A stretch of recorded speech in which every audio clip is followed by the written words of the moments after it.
From what I can gather, and people I speak to in the government and the security apparatus here, the Taliban probably has more than half, possibly two-thirds of the Afghan territory. Most of that territory is rural districts that surround provincial capitals. I'm in the city of Herat, which is the capital of Herat province, which borders Iran in the west of the country. There are 19 districts in Herat, and 17 of them are under Taliban control. And that's a very similar picture across the country. The strategy has been to surround the provincial capitals, put a lot of pressure, basically a siege around the provincial capitals, while taking over the districts on the edges. So, Lynne, give us a sense of where you are at the moment and what that means, how the military, the Afghan military, are able to even respond. Like I said, I'm in Herat city. The Taliban front lines are at various close points around inside the city, 2 kilometres to probably the northwest, 5 kilometres to the southwest. I was on a front line a couple of days ago with a warlord called Ismail Khan. What he's done is pulled together followers of his own and formed a citizen militia. And this militia is fighting ostensibly alongside the military forces. In Herat, it's Special Forces, it's the Intelligence Service, the National Directorate of Security, and it's the police. The police in Afghanistan are militarised and fight on the front lines across the country. So there is supposed to be some sort of coordinated effort between those services. The government realised a few months ago that by adding the firepower and the manpower of citizens who want to protect themselves, they're boosting their own numbers. But really what's been happening is that the government's lack of strategy, a lack of leadership of the military forces has left a lot of the fighting to citizen militias.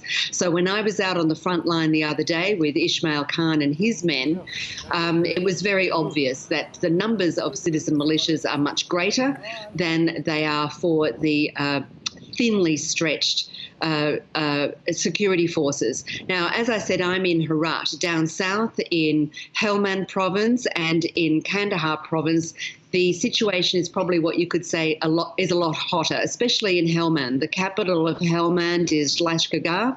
There's about 250,000 people live in the city. Military leaders have told them to leave if they can.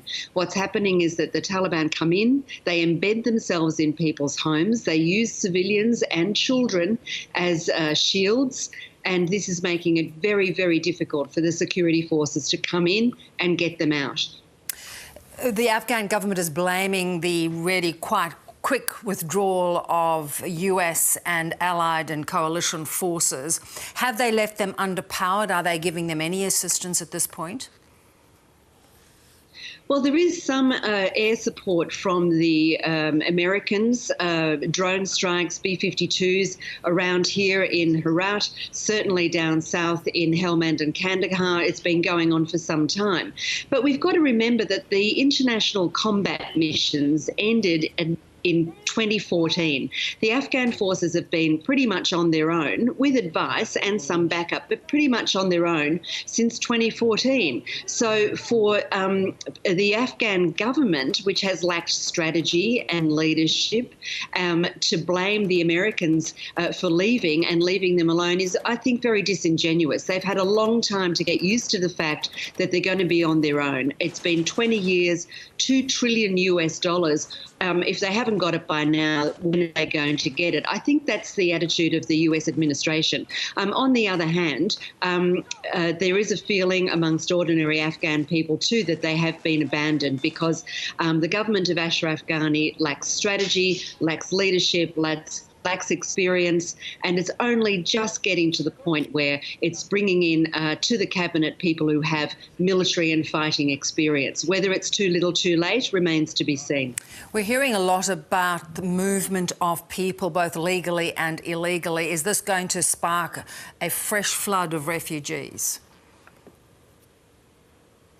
I think that's undoubtable, Bev. When I came into Herat a couple of days ago, I was on an almost empty plane, but the airport was very busy with people getting on planes to go to Kabul, to go to Iran, where there are direct flights. In Kabul itself, people are flooding into the city from troubled provinces around Kabul. It's heaving. The traffic is horrendous. There's a lot of pressure on resources.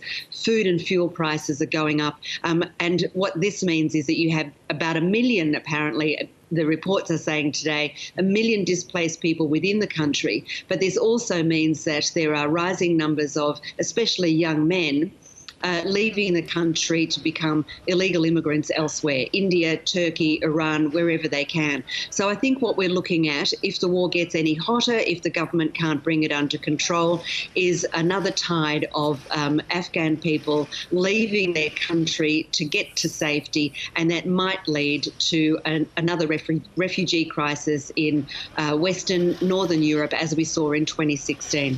Does it get to a point, Lynne, where it's not safe for Western journalists like yourselves to be reporting from there?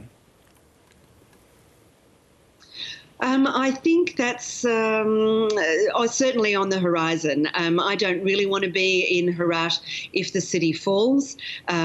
We saw the death a couple of weeks ago of a Reuters journalist called Danish Siddiqui. He was down on the front lines in Kandahar, and he was embedded with Afghan soldiers who were caught in an ambush. Now, photographs of his dead body were put onto social media. His body was intact.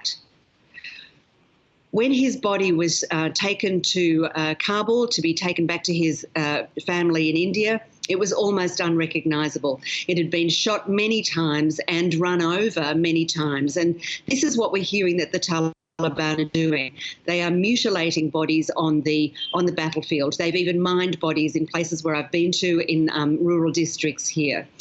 On the other hand, it must be said that the same thing is happening on the government side. When I was with Ismail Khan's militias the other day, his men brought in 2 Taliban fighters, allegedly, and they beat them to death, threw the bodies into the street, and then pumped bullets into the bodies. Atrocities are happening on both sides. This is getting very ugly and very nasty. Is it getting to the point where foreign correspondents like me don't want to be around?